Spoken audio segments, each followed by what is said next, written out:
Catherine. Allô, Pascal. Bonjour, Stéphane. Bonsoir. Stéphane. Aujourd'hui, au Elite Podcast, on reçoit Catherine Lepage, dit la nutritionniste active, aussi responsable de Nuova Nutrition. Je te laisse faire ta présentation. Kat, parle-nous un peu de ce que tu fais au quotidien, ta formation, Nuova Nutrition. En fait, comme tu l'as mentionné, moi, je suis nutritionniste diététiste. En fait, c'est tous les deux les termes qui représentent le même métier.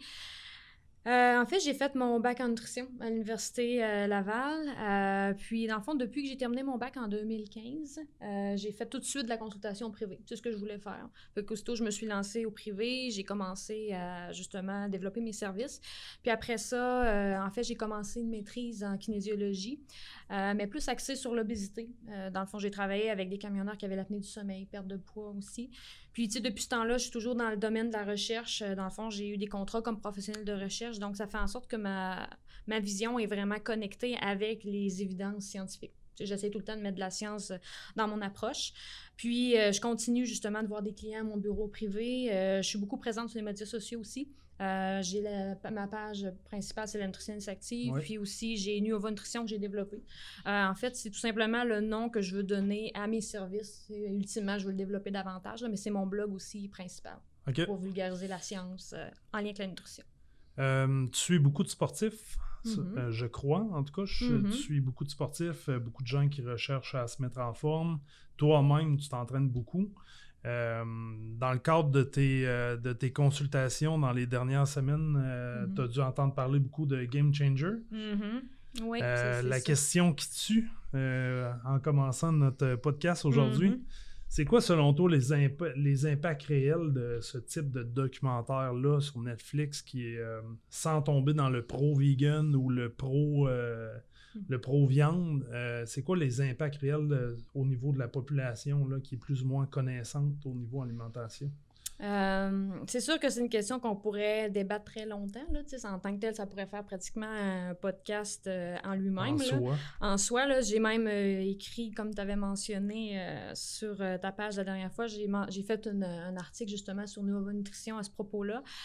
Mais globalement, ce genre de documentaire-là, ce qui arrive, c'est que ça présente toujours juste une seule facette de la médaille. En fait, c'est tout le temps orienté vers une optique, vers une idée principale. Dans le fond, comme si on prend Game Changer, le but, c'était de convaincre les gens d'adopter une diète comme les végétaristes. Dans le fond, ils vont sélectionner surtout des articles ou aller chercher justement des professionnels qui sont tous orientés vers cette problématique-là, puis justement vont vers le même opinion.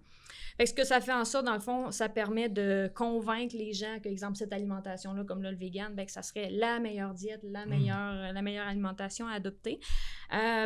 Premièrement, ce que ça peut faire, c'est que ça peut amener de l'anxiété aussi pour les gens, dire, mais mon alimentation, ce que je fais, c'est pas bon. Je viens de le voir dans le documentaire, je devrais pas manger de viande, je devrais avoir une alimentation végétarienne. Si je voudrais être végétalienne, si je voudrais être en santé. Fait que ça, c'est la première conséquence. Deuxième chose, ça peut faire, ça continue en fait d'augmenter, ça entretient les divergences puis les débats aussi au niveau alimentaire, parce qu'on essaie tous d'atteindre le Saint Graal au niveau de la nutrition puis de trouver la diète qui convient à tout le monde, mais en fait, ça fait juste empirer la chose. Là. C'est vrai ça que les gens ont tendance à passer d'une alimentation qui est vraiment pas optimale à un extrême. Écouter un documentaire comme ça puis à se dire « Hey, faut vraiment que je mange mieux, donc je vais manger vegan. » Exact. Puis tu sais, ces documentaires-là sont tellement faits de façon convaincante que on se dit, c'est tellement convaincant, c'est tellement noir ou blanc, c'est tellement extrême que c'est la réponse. Alors que les vrais scientifiques vont plus chercher à nuancer les propos puis amener toujours des pour et des contre. Mais là, dans le Game Changer, c'était comme juste tout des pour vers le véganisme, entre autres. Là. Dans le cadre de tes consultations, as-tu beaucoup de gens dans ton entourage qui t'en ont parlé ou c'est-tu revenu dans... Fréquemment. Là, c'est même 2 clients qui m'ont dit « Ah, tu devrais l'écouter. » Nous autres, ça nous a fait réfléchir. Puis oui, il y a beaucoup de personnes qui m'en ont parlé parce que ça les avait bouleversés. Puis là, ils se disaient « je devrais-tu être vegan à cause de ça? » À ce point-là. Là. Comme je te disais tantôt avant qu'on commence le podcast, moi, j'ai le cas typique d'un de mes amis qui mangeait 2 à 3 fois semaine des double cheese sur l'heure du dîner au lieu de se faire des lunchs. Rencontre son médecin, il se rend compte en fait qu'il fait un peu de cholestérol, il commence à faire du cholestérol. Son médecin l'avertit à propos de ça, donc lui il se dit je vais essayer de mieux manger, j'écoute le documentaire Game Changer, puis finalement, je suis vegan. Donc, ça démontre un peu le type de personne qui va vraiment accrocher sur ce genre de choses-là. Je trouve que, personnellement, on a eu plusieurs questions de nos clients, nos membres ici au gym. C'est juste que ça embrouille un peu l'approche que tu devrais avoir. J'aime bien l'expression le Saint Graal au niveau de l'alimentation. Ça mélange les gens. Puis souvent, c'est comme des diètes un peu extrêmes. Comme ça, le vegan, on s'entend que c'est extrême. Souvent, les gens se lancent là-dedans sans avoir rencontré des professionnels. Des fois, ça peut avoir des impacts sur la santé de la personne. Si, exemple, elle ne va pas s'informer à propos de tel nutriment, elle coupe ça, puis sur le long terme, elle peut avoir des déficiences. Si on pense juste de la B12. On voit aussi de plus en plus de cas, des fois, de femmes enceintes qui désirent continuer d'être vegan ou d'être keto. Puis, ça peut amener des risques pour le bébé aussi. Fait que, ça, on pourrait, comme j'ai dit, on pourrait en parler longtemps, mais si on n'a pas rencontré de professionnel puis on se lance dans une diète comme ça, ça peut avoir des risques. Oui, parce qu'il ne faut pas oublier que si tu manges vegan, tu as quand même des gros efforts au niveau préparation pour t'assurer d'avoir tout ce que tu as besoin. Là. Exactement. Là. Ça amène un peu aussi, les gens vont se tourner vers le végétalisme pour se remettre en forme. Si on regarde tout ce qui est sorti dernièrement, on a eu plusieurs stats qui ont sorti dans la dernière année, là, au Québec surtout, l'obésité qui est en hausse. Pourtant, on n'a jamais eu autant accès à l'information. On entend parler à la radio, à la télé, dans les journaux. Selon toi, c'est quoi la solution ultime pour faire en sorte qu'on réussisse à stopper cette fameuse hausse-là d'obésité et de problématiques? C'est une grande question. Très grande question. C'est une grande question, là. En plus, dans le début de semaine, on a vu aussi que là, ils viennent de sortir des statistiques que les Québécois cuisinent de moins en moins. Fait que, ça fait juste empirer un peu le portrait, là. En fait, je dirais qu'au point où on en est, c'est plus une question d'ordre de santé publique, là. Il faudrait qu'il y aurait de plus en plus les gouvernements qui soient vraiment impliqués là-dedans. Puis, tu sais, justement, même quand on regarde dans les élections, tu sais, les gens, les candidats n'en parlent pas vraiment. Tu sais, c'est quelque chose qu'on parle pas, tu sais, au domaine de la nutrition, prévention. Qui a un gros impact au niveau des coûts. C'est ça, exactement. Aussi, le système de santé. C'est ça, on est beaucoup dans le curatif, mais tu sais, la prévention, il faudrait qu'elle soit mise de l'avant. Puis aussi, une autre chose que je trouverais, moi, que je prône beaucoup, c'est l'éducation. Tu sais, je trouve que ça devrait être plus mis de l'avant, tu sais, dans les écoles. Il devrait y avoir plus de cours qui devraient être axés sur la nutrition, des cours de cuisine aussi, que ça soit accessible. Et aussi que les services comme de nutritionnistes, de kinésiologues, d'entraîneurs, que ça soit peut-être plus gratuit ou plus accessible aussi. Là, je pense que le problème aussi, on met tout ça dans le cours des parents, mais les parents, pour la majorité, sont pas formés, n'ont pas les connaissances pour montrer à leurs enfants comment bien manger. Je pense qu'il y a certaines affaires que les parents sont capables de faire, mais à un moment donné, il y a des connaissances qu'on pas tout le monde qui peut avoir. Là. Puis je pense justement c'est là que dans l'éducation, tu le disais, mettons, apprendre à des jeunes à cuisiner, déjà là, ils vont être capables de s'arranger. Sorti récemment, c'était Precision Nutrition, ils ont sorti des statistiques sur le pourquoi leurs clients avaient de la difficulté à atteindre leurs objectifs. Puis c'est pas tant que les gens savent pas quoi manger, c'est juste des fois c'est une question d'organisation, c'est une question de craving, c'est une question de mauvaise gestion du stress.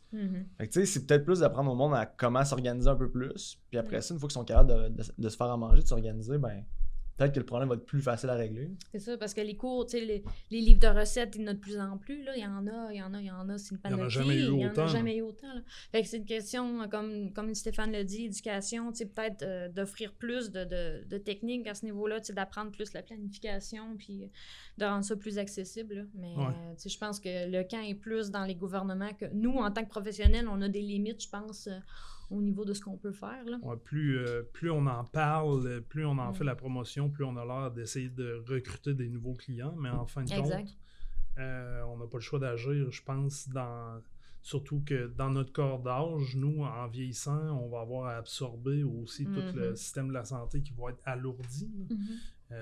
Puis ça, c'est sûr qu'il va y avoir des impacts là, au niveau de la santé des gens en vieillissant.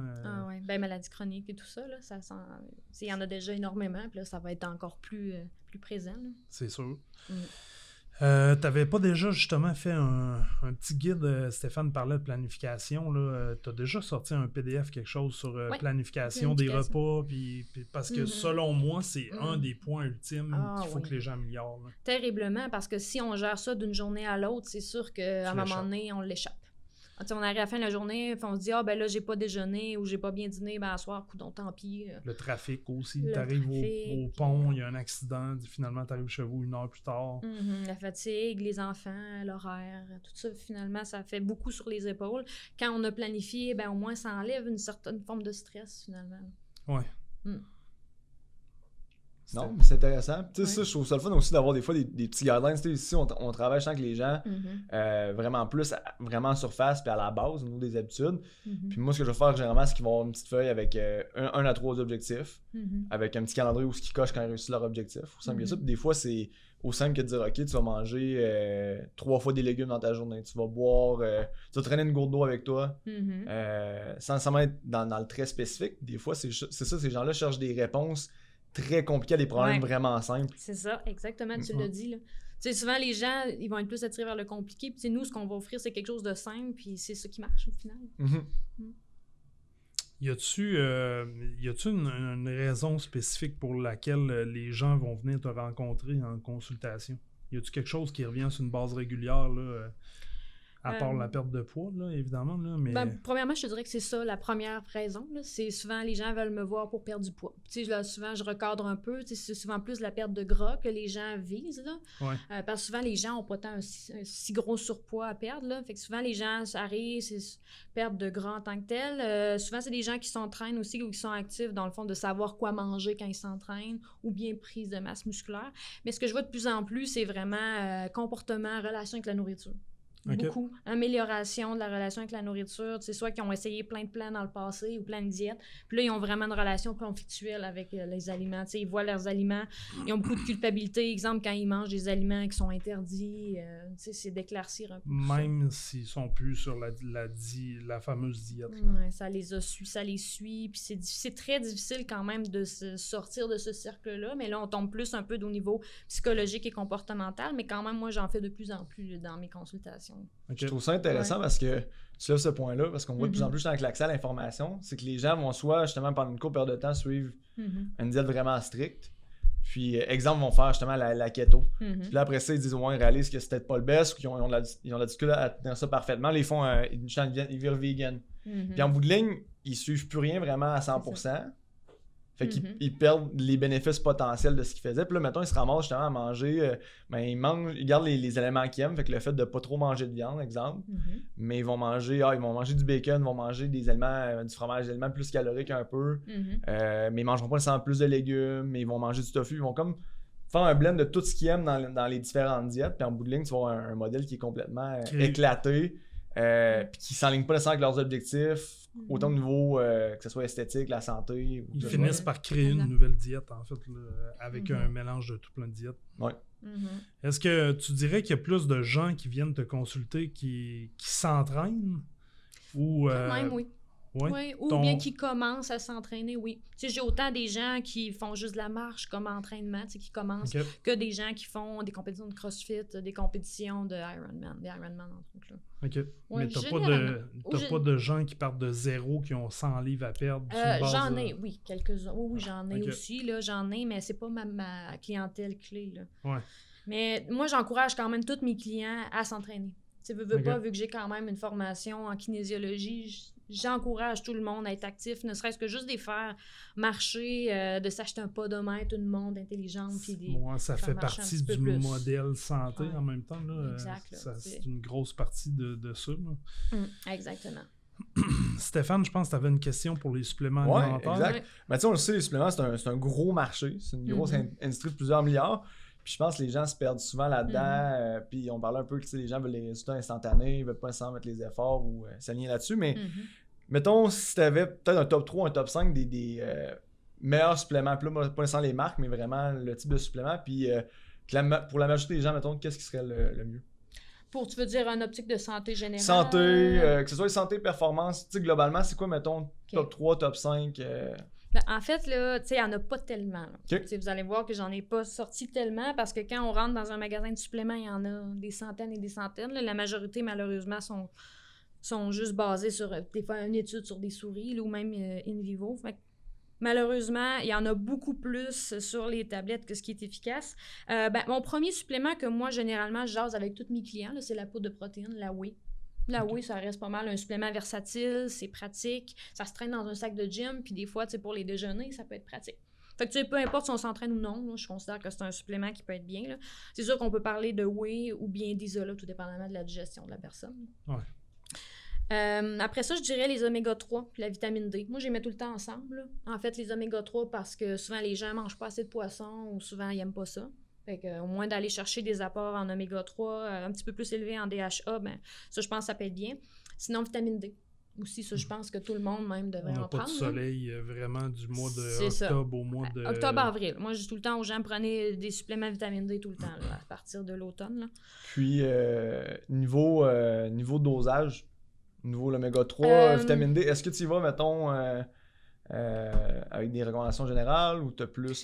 Faut que je personnalise vraiment d'une personne à l'autre, là, mais tu sais, oméga 3, c'est au moins de 300, 200... dans les ratios PA-DHA. Là. Okay. Fait que c'est plus élevé tout le temps en DHA parce que même dans les récentes études, c'est celui-là qui était le plus important pour triglycérides, maladies cardiovasculaires aussi, puis gestion de la glycémie. Fait que ça, je trouve que ça peut être un bon dosage plus élevé. Vitamine D, ben, généralement, les gens actifs, je dis tout le temps à peu près 2 fois 1000 unités internationales par jour. Des capsules de 1000, 2 fois plus. 2 fois la capsule, mais pas plus que ça parce qu'on peut avoir des effets nocifs sinon sur la masse osseuse. Okay. Des fois mieux, c'est comme... J'avais déjà entendu parler de 35 fois ton poids. Ah, ça, j'ai jamais entendu parler, là. Ouais, j'ai déjà entendu parler. Je me souviens plus de où ça vient, là, mais sûrement du monde de l'entraînement. Par semaine, peut-être, aussi, là. Peut-être, mais je peux pas ça t'en dire. Rien. Non, ça me dit rien, moi, de mon côté. Puis au niveau de la vitamine D, tu dis que tu parles des effets néfastes pour, au niveau des os. Sûrement avec la calcification ou... Quand c'est des grosses doses. Là. Okay. Des fois, j'ai déjà vu des gens qui prenaient 10 000 par jour. Là. 10 000 par jour. Là. Ça peut amener une dégénération osseuse. OK. Ouais. Fait que, des trop grosses doses d'oméga 3 peut amener des foie gras. C'est tout le temps... c'est pas mieux d'aller vers les trop grosses doses non plus. Là. C'est mieux d'en prendre sur une base régulière dans les périodes critiques. En fait, les vitamines D, c'est l'hiver, fin de l'automne, l'hiver. Puis oméga, tu peux en prendre à l'année. Oui, ça, c'est à l'année. La vitamine D, des fois, les gens qui travaillent dans les bureaux à l'année, des fois, ça peut arriver que je leur suggère une petite dose en été, là, aussi. Ouais. Ça fait partie des fonds les trois, là, oméga 3, vitamine D, mais si on va plus, mettons, en performance, c'est sûr que j'en ai d'autres, là, des suppléments. Là. Ouais. Créatine, sinon bêta-alanine, caféine, glucides, des fois être entraînement pour les gens qui font de l'endurance, puis évidemment du sodium. Ça peut arriver créatine aussi. Qui est probablement le supplément le plus débattu des 25-30 dernières années, qu'en fait, il y a tellement eu d'études là-dessus qui ont dit que c'était prouvé que ça fonctionnait. Que je comprends même pas pourquoi on en débat encore. Là. Ben, je sais pas moi non plus. Je pense que c'est le nom.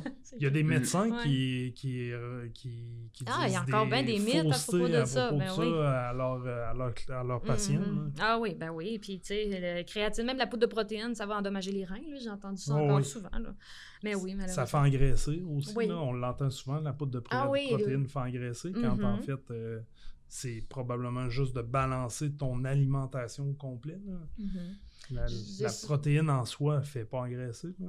Ben non, pas du tout. Là. Même, elle peut faire le contraire. Là. Mais j'ai souvent entendu des femmes aussi que je voulais leur proposer de prendre des suppléments de poudre de protéines. Ils disaient, ouais, mais là, je vais prendre la masse musculaire là, si j'en prends. Je disais, non, ça ne te fera pas pousser des muscles. Là. Ça c'est le marketing, en fait, qui est tellement bien fait en arrière-plan pour aller chercher les gars qui veulent gagner de la masse musculaire. Oui, exactement. Si je te disais, j'avais tendance à dire qu'on banalise un peu le fait d'être en surpoids. C'est pas vraiment ça que je voulais dire. Je t'avais envoyé une liste de questions à ce sujet-là, mais mon point, c'est plutôt c'est-tu possible d'être gros et en santé? On entend beaucoup parler dans les médias, là. Il y a des pubs de vêtements pour les gens en surpoids. Il y a comme une nouvelle tendance, une nouvelle mode qui se dirige vers ça, comme l'acceptation du fait d'être 50 livres ou 100 livres en surpoids. C'est-tu possible d'être gros et en santé? Encore là, je dirais que c'est une question qui pourrait être débattue bien longtemps. On pourrait faire un podcast juste là-dessus. C'est ça. Je te dirais que je vais te répondre je vais te répondre de façon plate. Là, je vais te dire oui, mais. OK? Parce que c'est toujours une question de contexte. En fait, si, exemple, j'ai devant moi par exemple, une dame qui a fait beaucoup de diètes durant sa vie. T'sais, elle a fait beaucoup de diètes, elle a un petit peu bousillé son métabolisme, elle a passé de mince à vie, Weight Watcher, elle a fait énormément de diètes, puis là, son métabolisme est abaissé, puis elle a fait beaucoup d'efforts, mais elle s'entraîne, elle mange bien, elle a une bonne glycémie, une bonne triglycéride, on peut la considérer en santé, mais elle a un léger surpoids. Donc là, on peut mentionner, on peut dire quand même qu'elle fait les efforts, elle a des bonnes habitudes de vie, elle a un surpoids. Fait que oui, on peut considérer que là, elle peut apprendre à accepter son image puis son corps, puis dire que oui, il est possible d'avoir une acceptation, donc d'être en surpoids et d'être en santé. Mais si dans un autre contexte, on a quelqu'un qui a essayé un peu de perdre du poids, puis a essayé un peu de s'entraîner, ça n'a pas marché, puis dit oh, finalement, il est obèse, puis justement, la personne dit, ben finalement, je m'accepte comme je suis, tant pis. Mais fais pas attention, fais pas d'activité physique, fais vraiment pas des saines habitudes de vie. Dans un contexte comme ça, je dirais non. Ouais. C'est pas, non, là, j'encouragerais jamais ça non plus. Je dirais jamais à quelqu'un de accepte-toi malgré que tu as clairement plein de facteurs de risque, de plein de maladies chroniques, là, non. Mm-hmm. C'est l'autre point aussi, le fait de maintenir un surpoids sur le long terme au niveau inflammatoire, maladie auto-immunitaire, maladie chronique. Pour le dos, pour les genoux aussi. Là. Ça va finir par avoir un impact sur le corps. Là. C'est l'aspect qu'on oublie parfois. Puis si on corse un peu les choses, mettons, je t'as une personne qui s'entraîne, sauf que au niveau de l'alimentation, c'est pas top-notch, mais la personne s'entraîne régulièrement, tout ça. À ce moment-là, ta réponse, ça serait quoi? Par rapport... Au niveau de si, mettons, quelqu'un est gros, mais s'entraîne, mais au niveau de l'alimentation, c'est juste pas là pantoute, là. Est-ce que cette personne-là peut être en santé selon toi? Ben, c'est sûr et certain que si elle n'ajoute pas le volet nutrition, à un moment donné, ça va la rattraper. C'est sûr qu'au niveau bilan sanguin, à moins qu'elle ait une hérédité de fer, là, c'est sûr que ça va la rattraper au niveau de sa glycémie, au niveau de ses triglycérides. Fait que c'est sûr que ça ne vient pas ajouter l'élément nutrition dans la balance. C'est sûr que malheureusement, elle a des facteurs de risque. Okay. Moi, c'est sûr, comme j'ai mentionné, je suis plus dans la prévention, mais je vais tout le temps mettre plus la promotion des bonnes habitudes en avant. Là. Oui, je suis dans l'acceptation de l'image corporelle, mais pour moi, ça passe aussi par les saines habitudes. Ben c'est ça, tu peux t'accepter comme tu es, mais vouloir t'améliorer quand même, puis améliorer ta santé avant tout. Là. Exact, parce que c'est un peu une question qui vient regrouper ces deux éléments-là ensemble. Là. Puis tantôt, justement, Pascal t'a amené quelque chose d'intéressant, c'est que les compagnies mettent de plus en plus des vêtements de l'avant, des vêtements de plus forte taille, mais il ne faut pas oublier que les personnes qui sont en surpoids ou obèses, il faut qu'ils s'habillent eux autres aussi. Non, c'est ça. Faut qu'ils s'aiment en s'entraînant aussi. Fait que veux pas cette personne-là qui est dans le gym, puis qui est peut-être en surpoids ou en obésité, peut-être qu'elle est en train d'essayer justement de maigrir, de faire attention à sa santé, puis d'avoir une meilleure image d'elle. Ouais. Fait, c'est pour ça. Fait, oui, je suis mitigée, là, je te dirais. Là. Ça dépend du contexte, ça dépend. Puis je pense aussi par expérience, c'est important que la personne elle ait le mindset de se dire je le fais pour moi et non pas contre moi. C'est ça. Tu comprends ce que je veux dire? Ben oui. Tu sais, des gens qui veulent pas physiquement, ils se détestent, mais c'est pas la bonne façon d'y aller. Tu sais, faut que tu commences en disant ok, mon corps est là. Faut que je vois ce que mon corps est capable d'accomplir. Faut que j'apprécie mon corps là, mais ça m'empêche pas de vouloir l'améliorer quand même. Exactement. En fait, c'est tout qu'un processus, une perte de poids. C'est pas une histoire de calories in, calories out, puis je m'entraîne, puis finalement, il y a beaucoup plus que ça. Là. Puis les gens ont tendance à prendre du poids sur 5 ans, 8 ans, 10 ans, puis après ça, ils se disent, bon, en 4 mois, je vais perdre mon surpoids. Quand en fait, c'est impossible parce que il y a tout un ménage à faire dans les habitudes de vie, il y a des nouvelles habitudes à acquérir, à consolider, l'alimentation, l'activité physique, le sommeil aussi, on parle pas de sommeil, mais il y a un gros impact au niveau de la santé. Je pense que quand il y a un volet esthétique au niveau de l'entraînement puis au niveau de l'alimentation, je pense avoir des choses, ça part dans le volet psychologique, mais ça peut être à un très petit niveau, aussi simple que mes habitudes de vie, là. Mais aussi grave que des gens qui ont des problèmes au niveau, au niveau de leur enfance, puis au niveau de leur relation avec la bouffe, puis... Mais tu sais, ça, c'est ça. Là, c'est peut-être le temps plus de référer à ce moment-là à des psychologues, là, mais reste qu'il y a tout le temps un volet aussi soit-il psychologique à la chose. Ah oui, les comportements, on a parlé justement calories in, calories out, du sommeil, mais les comportements alimentaires sont tellement importants, là. C'est souvent un des piliers que je viens justement aborder puis que je viens travailler, parce que si la personne a fait des efforts de bien manger, dort bien, tout ça, mais elle a une relation terrible avec la nourriture, qu'elle a de l'alimentation émotive, elle pourra avoir de la misère. Ouais, c'est là que ça devient difficile à gérer quand tu as certains aliments qui sont pour te gratifier parce que tu as vécu quelque chose de bon, ou finalement, même tu te punis des fois là, par l'alimentation. Là, ça arrive assez régulièrement qu'on voit ça. C'est ça, là, on peut tomber plus dans les troubles alimentaires, hyperphagie, boulimie, anorexie. Encore là, c'est une autre facette qu'on parle pas beaucoup là, des fois dans les médias. Puis il y en a beaucoup. Là. Mais je pense que c'est un des principaux problèmes, c'est les gens qui mangent en fonction du stress, de leurs émotions, puis on va le voir souvent, c'est culturel, là. Je veux dire, il y a de quoi de bien qui nous arrive, on va boire, on va manger, il y a de quoi de mal qui arrive, mais encore là, la même chose, on va se réconforter avec la bouffe, ou on va boire de l'alcool, fait que c'est comme tout le temps ça qui vient en ligne de jeu. C'est ça, si c'est sporadique, comme tu dis, c'est correct, là. Mais c'est quand ça devient fréquent, puis ça arrive plusieurs fois par semaine, puis ça amène de la culpabilité, la personne se sent mal, la personne est fâchée contre elle, elle se déteste. Là, on voit là, qu'il y a une relation qui peut être vraiment malsaine, puis un trouble alimentaire.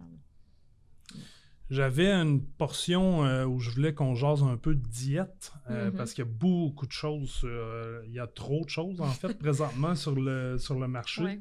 Puis je pense que les gens sont complètement mélangés sur tout ce qui existe. Là. Dans la dernière année, je pense que c'est depuis janvier 2019, dans le top 10 des livres les plus vendus au Québec, comme je te disais tantôt, il y a le tome 1 et le tome 2 sur l'alimentation keto. Il y a beaucoup de gens qui nous parlent du keto puis qui voient ça comme une solution facile à la perte de poids, quand en fait, c'est probablement la plus difficile à suivre. Là. Moi qui est un robot au niveau alimentation, je pourrais manger du steak haché à tous les jours. J'ai pas été capable de la suivre là, parce qu'à un moment donné, c'est tellement restrictif que tu sais plus quoi manger puis tu manques d'énergie.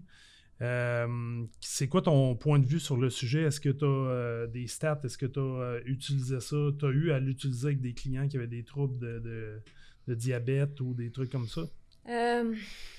En fait, il faut savoir le keto à la base, c'est quoi, là? Là, c'est très popularisé pour une diète pour perdre du poids, mais je sais pas à l'origine, savez-vous, c'est pourquoi la diète cétogène? C'était pas pour les maladies, maladies dégénératives? C'est pour l'épilepsie réfractaire chez les enfants. T'sais, en fait, là, nous, là, comme quand j'ai fait mon bac en nutrition, c'était vraiment ça.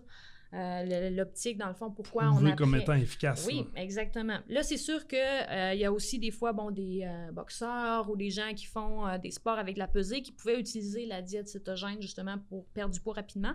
Mais là, ça a été popularisé de façon grandissante justement pour la perte de poids.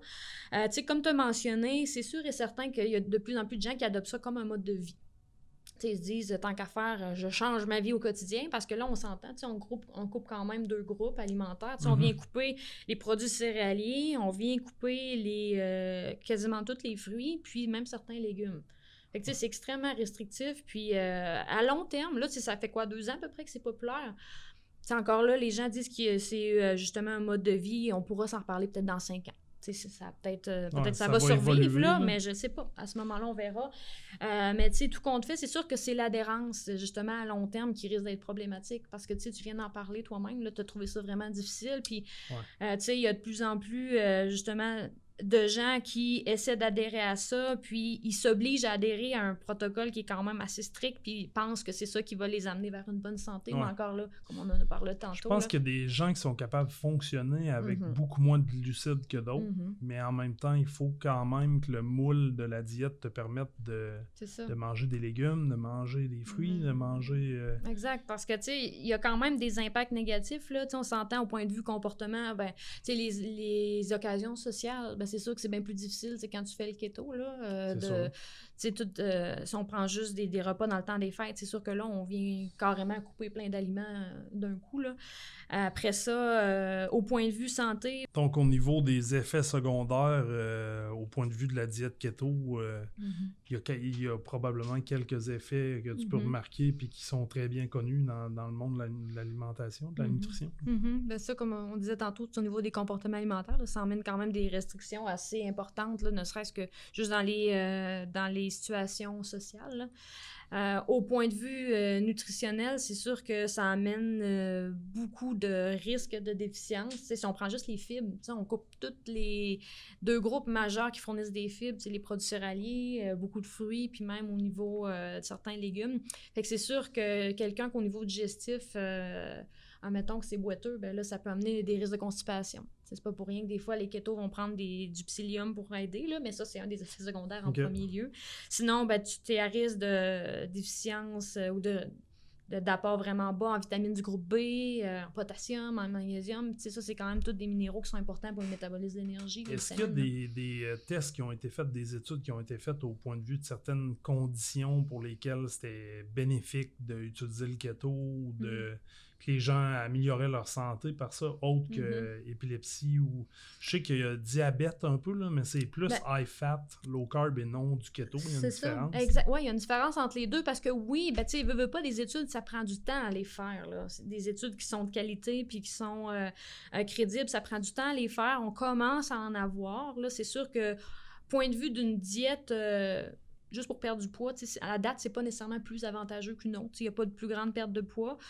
Pour les gens qui ont le diabète, c'est quand même une obésité ou des conditions métaboliques plus détériorées, ça peut être utile sur une courte durée. C'est comme tu as mentionné, le plus high fat, low carbs, mais pas obligé d'aller dans le keto nécessairement pour avoir les mêmes bénéfices. Parce que les paramètres du keto, dis-moi là si je me trompe, le pur keto, c'est 25 ou 30 grammes de sucre par jour. De glucides par jour. Ouais. Une pomme.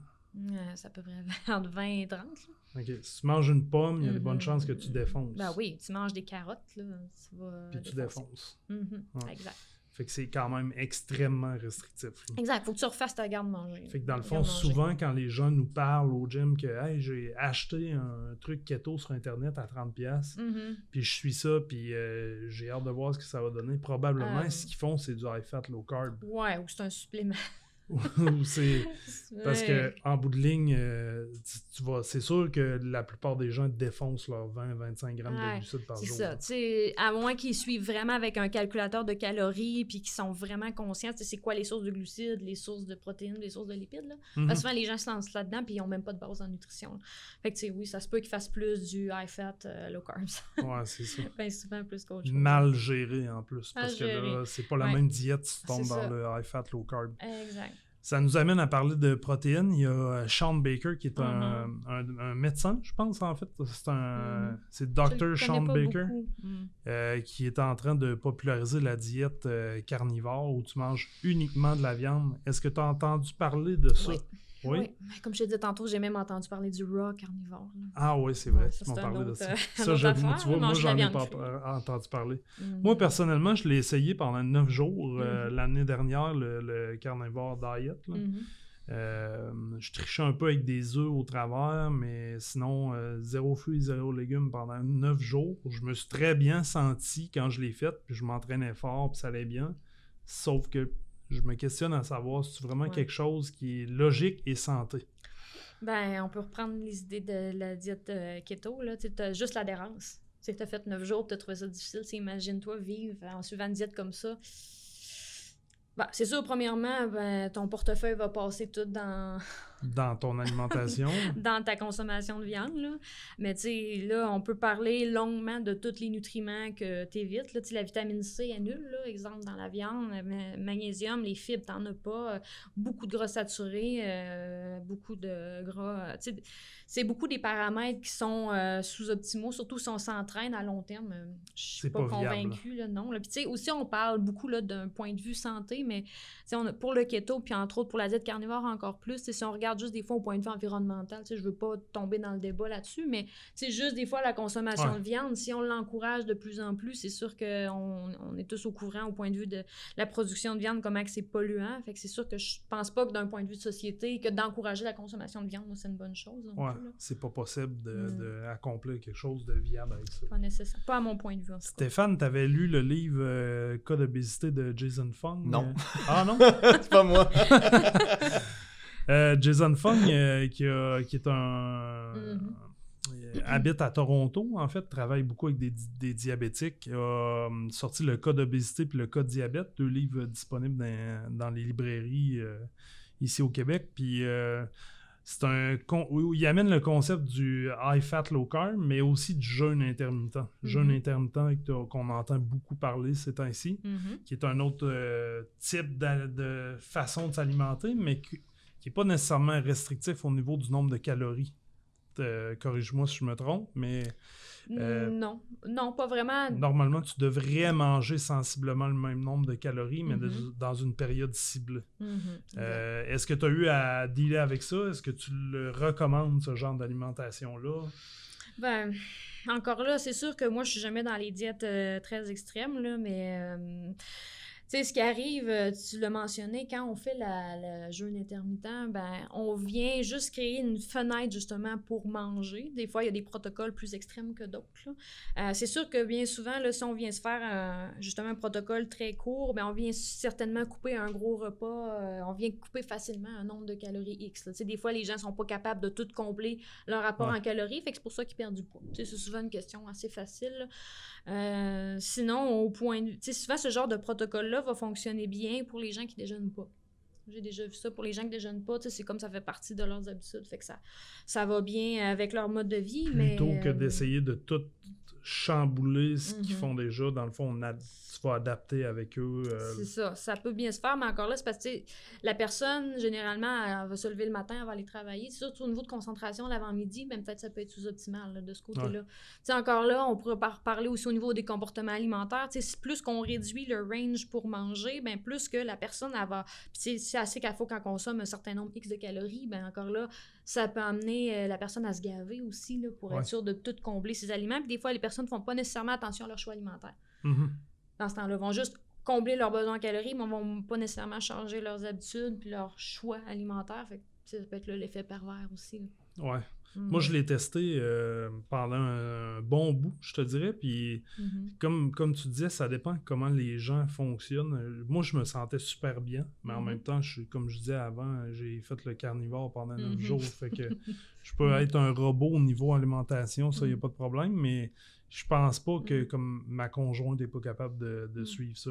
Il y en a qui se lèvent le matin, ils ont super faim. Fait qu'imagine si on leur dit de juste manger à 1 heure. Là. Fait que c'est ça. Ben, en tant que tel, c'est plus une distribution alimentaire plus qu'un changement des choix alimentaires. Oui. Puis selon toi, mettons, le fait d'avoir cette fenêtre-là, disons que il y a différents niveaux, là, mais juste mettons de se dire, OK, pendant 12 heures, tu manges pas, par exemple, est-ce que tu penses qu'il y a des bienfaits au niveau de la digestion? Est-ce que tu penses que ça vaut la peine à ce niveau-là? Moi, je pense pas nécessairement. Là. C'est sûr qu'il n'y a rien de plus... au niveau des études scientifiques, il n'y a rien non plus qui supporte plus de bénéfices reliés à ça non plus, là. C'est encore là parce que là tu nourris pas ton corps, fait que c'est sûr qu'il va être obligé d'aller puiser dans tes réserves de glycogène au niveau musculaire, mais tu sais, ça sert à quoi d'infliger ça à ton corps, tu sais, quand tu peux avoir une alimentation équilibrée et avoir à peu près les mêmes résultats, là. Fait que c'est ça sera à débattre. Tu sais, un concept que je trouve encore plus intéressant qui commence à émerger, c'est le principe de la chrononutrition, c'est moi que je trouve beaucoup plus avantageux là, que justement Explique-nous fasting là. Chrononutrition, ben grossièrement, c'est plus d'aligner ses apports en fonction du cycle circadien. C'est de manger un peu plus en début de journée, puis de manger moins en fin de journée, donc ça va plus s'aligner avec le sommeil. Donc c'est sûr que si on travaille la nuit, si on a des horaires différents, ben là, encore là, c'est adapté selon d'une personne à l'autre, mais ça, tu as plus d'évidence scientifique qui aligne ça, là, justement pour... les gens qui ont le diabète ou des maladies cardiovasculaires, c'est plus intéressant. C'est sûr que là, si on est un athlète qui s'entraîne en fin de journée, c'est toujours à contextualiser, mais je pense que ça a plus de potentiel. Ce qui est difficile aussi, c'est que les gens ont tendance justement à moins manger le matin parce qu'ils prennent pas le temps. C'est ça. Là où ils ont le temps de prendre le temps de manger, pendant un gros repas, c'est le soir. C'est ça. Ça serait l'inverse. Oui, c'est ça. Ça rejoint un peu ce qu'on a jasé avec... on a rencontré une personne de la clinique de traitement de l'insomnie de Québec, puis qui nous disait que le souper ne devrait pas être un si gros repas, justement pour limiter l'activité qui va se passer au coucher. Exact. Pour te permettre de bien dormir. Stéphane, je te laisse aller pour le calorie in, calorie out. En fait, moi je veux savoir qu'est-ce que tu penses de cette... si on y va juste court de même, calorie in, calorie out, c'est quoi ton... Où tu te trouves par rapport à ça? Qu'est-ce que tu en penses? C'est encore une réponse mitigée. Là. C'est, oui, c'est la base, c'est ça qui fonctionne. Là. C'est une question de mathématiques, veut pas, là, mais si on s'attarde juste à cette question-là, on oublie énormément de facteurs qui sont cruciaux. Là. On a parlé tantôt le sommeil, la gestion du stress, les comportements alimentaires, là, mais à la base, c'est quand même ça qui fonctionne, là, les calories in, calories out. Après ça, c'est sûr qu'il faut regarder selon les choix alimentaires de la personne. C'est sûr que si elle mange juste ses calories sous forme de chocolat, entre autres, là, c'est sûr qu'elle ne sera jamais rassasiée, elle va avoir une mauvaise gestion de la glycémie. Mais tu sais, ça peut arriver comme justement que la personne compte ses calories, supposément, mais qu'elle ne perde pas de poids. Fait qu'il va y avoir d'autres facteurs, justement. C'est ce que j'allais te dire. Là. Ça arrive assez régulièrement qu'on a... tu sais, mettons, là, présentement, je travaille avec une cliente qui est suivie par une nutritionniste depuis quelques mois. Puis elle est très, très assidue là, sur le plan, puis calories in, calories out, puis elle a perdu 0 livre. 0 livre, OK. Donc, à ce moment-là, c'est ça. Ma question, c'est, est-ce que les gens calculent mal ou évaluent mal leur rapport calorique ou il y a quelque chose d'autre en arrière-plan? Tu viens d'en nommer 2, là, tu sais, qui sont bien. Premièrement, il faut s'assurer que la personne suive ses calories. Bon, si elle fait juste bien manger, peut-être qu'elle ne fait pas de déficit calorique. Tu sais, ça arrive souvent, les gens disent « je mange bien, mais je ne perds pas de poids ». S'il n'y a pas un contrôle des calories, premièrement, c'est sûr qu'on n'aura pas peut-être de déficit calorique. Deuxièmement, des fois, les gens surestiment un petit peu leurs dépenses énergétiques. Tu sais, souvent, comme moi, dans mon bureau, les gens me rapportent l'activité physique qu'ils font. Fait que, tu sais, j'ai pas un podomètre que je peux leur donner, puis, tu sais, il faut le précis pour évaluer leurs dépenses énergétiques. Fait que des fois, ça se peut que les équations soient moins alignées avec leurs dépenses énergétiques. Fait que ça se peut que je surestime leurs dépenses. Après ça, des fois, il peut y avoir aussi une mauvaise distribution des portions dans la semaine versus la fin de semaine. Il faut regarder ça. Si la semaine, la personne est super à cheval, du lundi au vendredi, mais le samedi, dimanche, elle oublie son plan, puis c'est le party elle de mange, bouffe. c'est ça. Elle va aller au restaurant, elle boit beaucoup d'alcool. Après ça, elle mange un peu tout ce qu'elle veut, puis elle se dit « lundi, je recommence ». C'est sûr que si la semaine, elle a fait un petit déficit calorique, mais rendue à la fin de semaine, elle mange le double de ce qu'elle mangeait d'habitude, on l'a plus, le déficit calorique. Là. Exact. Parce que des fois, je dis aux gens, vous pouvez regarder ça aussi sur une semaine et non pas juste quotidiennement. Là. On vit aussi l'inverse, par exemple. Tu vois, là, on fait un challenge 30 jours avec Amélie et Valérie en bas, au gym, les 2 entraîneurs. Puis Amélie, dans le cadre du challenge, il fallait avec une évaluation de base de son nombre de calories qu'elle devrait manger, s'est rendu compte qu'elle devait manger beaucoup plus de protéines qu'elle en mangeait réellement. Okay. Puis elle a eu de la difficulté au début, puis tu vois, après 1 semaine, 2 semaines, le pourcentage de gras s'est mis vraiment à descendre. Puis ça, c'est un côté difficile, surtout avec les femmes. De faire comprendre que ça se peut que tu manges pas assez, puis c'est pour ça que tu maigris pas. Oui, tout le monde, moi, quand ils viennent me voir dans mon bureau, ils font tout le temps un saut. Quand je leur dis qu'ils devraient manger ça de protéines au déjeuner ou ça d'aliments, ils sont comme, voyons, je vais vraiment perdre du poids en mangeant ça. Fait que oui, souvent... Les gens font beaucoup le calcul dans leur tête, je mange pas beaucoup, je vais maigrir. Mais en fait, c'est pas la réalité. Pas nécessairement. C'est aussi un point important, là, juste pour clore ta question, parce que ces 2 points, je considère importants aussi. Il faut prendre en considération si la personne, si elle fait un plan puis ça perd pas de poids, il faut voir son antécédent. Si elle a fait plein de diètes dans le passé puis elle a un petit peu bousillé son métabolisme puis elle a tout le temps été en déficit calorique chronique durant plusieurs mois, ça se peut que son métabolisme soit vraiment plus bas finalement que prévu. Là. Okay. Fait que ça, c'est pas à prendre à la légère aussi. Là. Ça se rebalance à force. Oui, mais ça prend du temps. Premièrement, il faut enlever l'idée de faire une diète tout de suite. Là. C'est de revenir au maintien, de passer un bout en maintien, de faire Moi, je fais du reverse diet, en fait, avec mes clients. Okay. C'est que je remonte les calories, puis je fais en sorte que la personne, on va mettre temporairement une pause sur la perte de poids, mais c'est pour mieux revenir après avec un métabolisme plus en santé. Là. Tu coaches le système à bien absorber ses calories, à bien gérer la bouffe pour ensuite revenir vers... les sources de stress, apprendre à s'entraîner en ayant plus d'énergie. Puis bien souvent, là, le corps se réaligne au niveau hormonal, c'est mieux, au niveau thyroïdien, puis ça se replace un peu plus. Là. Parce que si la personne s'inflige tout le temps diète après diète, puis elle est stressée, puis ça prend toute la place dans sa tête, c'est sûr que déjà là, ça met un gros frein sur la perte de poids. Là. Ouais. Les Big Rocks, Stéphane, c'est ton... en fait, quand tu travailles avec un client, c'est quoi, mettons, tes point principal que tu veux spotter en premier, c'est quoi, mettons, tes piliers avant de pousser plus loin au niveau, exemple, je sais pas, des fois des proportions au niveau du timing, des choses comme ça, c'est quoi, mettons, que tu regardes en premier? Ben, premièrement, je regarde la personne si elle est active ou pas. Okay. Premièrement, c'est sûr que c'est dans mes premières questions au niveau d'un questionnaire. Ensuite, le sommeil. Donc, la personne, est-ce qu'elle dort bien? Est-ce qu'elle a des troubles de sommeil? Est-ce qu'elle fait de l'apnée du sommeil? Après ça, je vais aller regarder aussi sa relation avec la nourriture. Donc, si c'est conflictuel, si c'est bon, s'il y a de l'alimentation émotive. Puis après ça, je vais regarder aussi gestion du stress. Ça, j'en parle beaucoup, puis c'est quand même non négligeable. Puis après ça, c'est pas mal ça.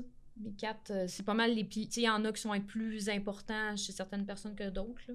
Puis aussi, la digestion, que je peux ajuster à ça. OK, cool. Cool. Super. Puis je t'en parle un peu, tu sais, au niveau sommeil, gestion du stress, qui ont un impact, tu sais, oui, sur nos choix alimentaires, mais aussi sur, des fois, la façon que notre corps traite la bouffe. Peux-tu nous en parler un petit peu plus?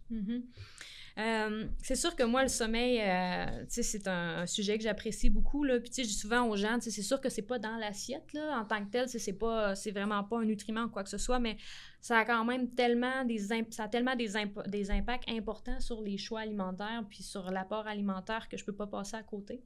En fait, là, une personne que de un, elle a des horaires de sommeil irréguliers, donc elle se couche à chaque soir jamais aux mêmes heures, ou bien qu'elle a des heures de sommeil trop raccourcies, ce que ça va faire en sorte, dans le fond, ça va venir jouer sur les hormones de la faim. T'sais, la gréline, la leptine, c'est sûr que ça vient vraiment bouleverser toutes ces hormones-là. T'sais, la gréline, c'est l'hormone qui fait qu'on a faim, donc souvent elle est plus augmentée quand on n'a pas assez dormi. On va avoir la sensation d'avoir tout le temps faim.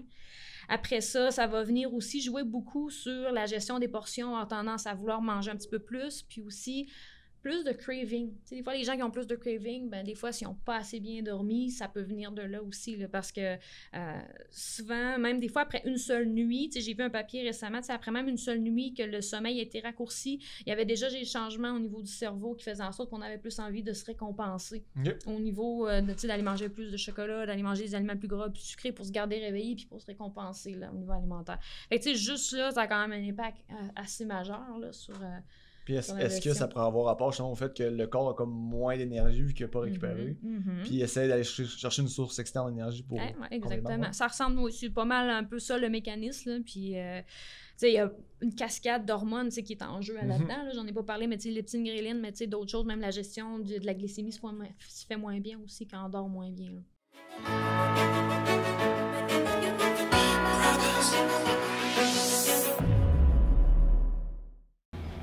Si tu désires rester informé au point de vue nutrition, on te suggère d'aller voir le blog de Catherine sur nuovanutrition.com. Tu peux aussi contacter Catherine si tu désires avoir un suivi en nutrition. Son courriel est le nuovanutrition@gmail.com.